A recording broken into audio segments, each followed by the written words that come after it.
Good morning, or whenever you're looking at this. This is my daily routine part two.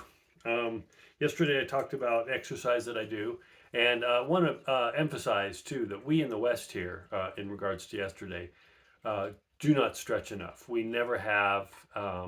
So you don't have to do yoga to stretch. You know, some of the things I recommend to just friends or clients is get up in the morning and right when you get out of bed, touch your toes, or we call it in yoga forward fold. You just let your body drape over you don't have to be able to touch your toes. You just let that weight of your upper body and hang your neck down. Uh, just hang there. You'll feel the stretch in your back quads and your butt and stuff like that. And then do the same thing at night before you get to bed. Just that little bit's going to go a long, long way. So anyway, today I just got done from a run sprint.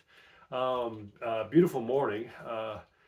Sun's out. There's no wind here in southern Idaho. No chemtrails. Conspiracy side.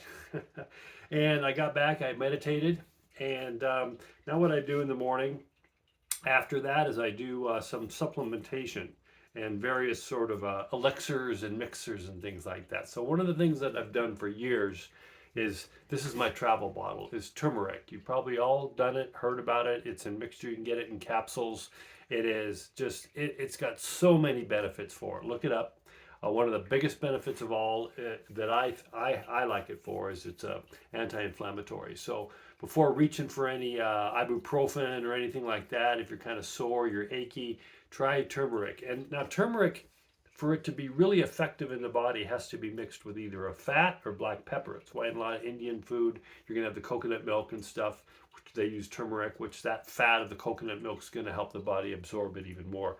But most capsules or things that you get in the store, Whole Foods, or wherever you get your turmeric at, if you look at it, curcumin is one of the main ingredients, is the primary ingredient in turmeric.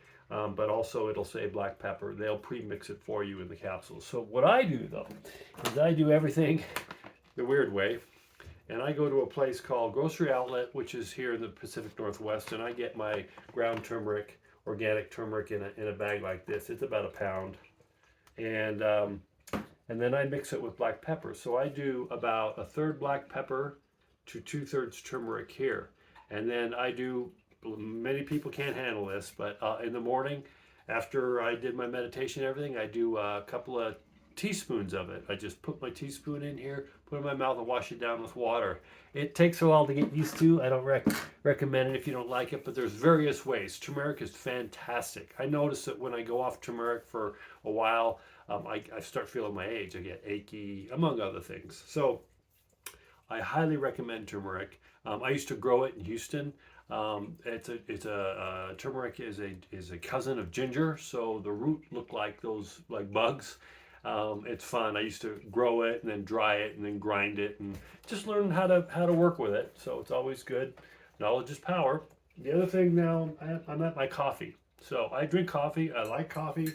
It's going to be something I'll always be drinking. So I have about 3 cups every morning. I travel with a coffee maker. Because even hotels, motels, people where I stay, sometimes they always give you like 1 or 2 things of coffee. It's just never enough. It's never good. I'm not a fan of Keurig. I like fresh ground coffee. So when I make my coffee in the morning, this is what I travel with.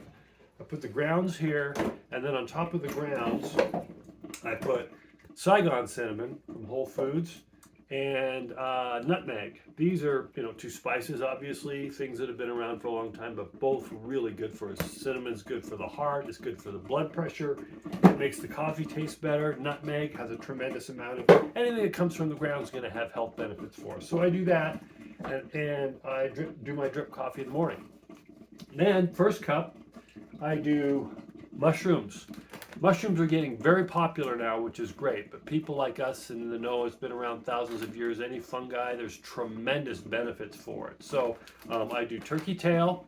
Right now I'm experimenting with that. And this is turkey tail extract, so I don't have to put a lot in. There's usually you'll see turkey tail extract or turkey tail mushroom powder. So the mushroom powder is just grinding the whole thing. The extract is taking it, make it a little more refined. It's more powerful. Something you'll learn by looking into it. I'll teach more about this stuff down the road, the intricacies of it. But I'll do about a heaping teaspoon of this in my coffee. And then I put also in the first cup of coffee chaga mushroom powder extract, chaga, and I get this from bulk supplements. Chaga is just it's one of the top, in my opinion, and everything I've researched, the top of the mushroom pile. It's anti-cancer. All these mushrooms, anti-cancer benefits, boost immunity, increased exercise, helps reduce inflammation, good for our heart. Chaga in particular, just it does so much. It's just great, especially the anti-cancer properties that we're seeing now in a lot of studies coming out and things like that. That's my first cup of coffee. Second cup of coffee comes out. We got ashwagandha. What is ashwagandha? It's another great thing. Comes from roots. They grind up. It's I put it in my coffee. It's really good for us guys over 40. Great for your testosterone.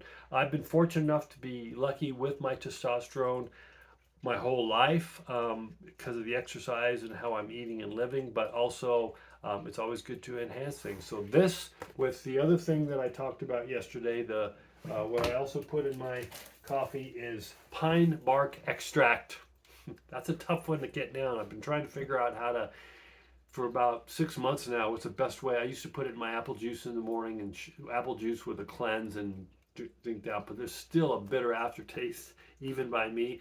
So I find in my coffee goes down a little better. You don't need a lot of this. So second cup of coffee, ashwagandha. Like I said, increased testosterone production. It does all sorts of anti-inflammatories. Pine bark extract is another increase in testosterone, helps the male libido. So for guys, a lot of my clients, I recommend these two along with cutting out all the garbage and the foods and what else we do when we teach our clients, and another talk for another time. So that goes in the second cup of coffee. Third cup of coffee, cacao. Cacao, whatever you want to call it. It's basically what they make chocolate out. The raw cacao beans, anti-inflammatory, antioxidant, helps blood sugar, all that. This has got a little maca in it too. So maca is the same. It's from South America. It's part of a plant. Those things all go in my 3 cups of coffee. All those have potential. All those together help with anti-cancer benefits, inflammation, protects against dementia, helps glucose levels, can help reduce fatigue. I'm just anti-cancer properties, boosts the immune system. I'm reading some things that but they're all good. As I say to clients all the time, if you can't kill it or grow it, stay away from it. Anything that comes from the ground is medicine. Most everything, just be knowledgeable. So that's my coffee in the morning, and I do 3 cups of that in my Lukenbach, Texas coffee cup that I don't travel with. It's not bad. I mean, the mushroom powder tastes earthy. You get used to it. So, and then also my 3rd cup of coffee, I'll usually put some local honey. So when I'm traveling, I'll go to a local farmer's market and find some local honey. Honey's got tremendous benefits. They go and they break open crypts and tombs from the Egyptian era. They're 2,000 plus years old, and there'll be honey in there, and it'll still be viable. It is it's one of the superfoods that we ever have. It really does never go bad. A lot of benefits. Look it up. So that's my coffee routine. Did I get everything? Yeah, there's a lot more ancillary things that I do, but that's that. So I drink my coffee and I do some work in the morning, and when it's warmer weather or I'm in the south, I'm always out after my run, my exercise or things. I'm out in my little beach chair with my bare feet planted in the ground, getting grounded and getting the vitamin D from the sun. Every single morning I do that for about an hour to 2 hours. So that's the second part of my routine. More coming up. Talk to you later. Bye.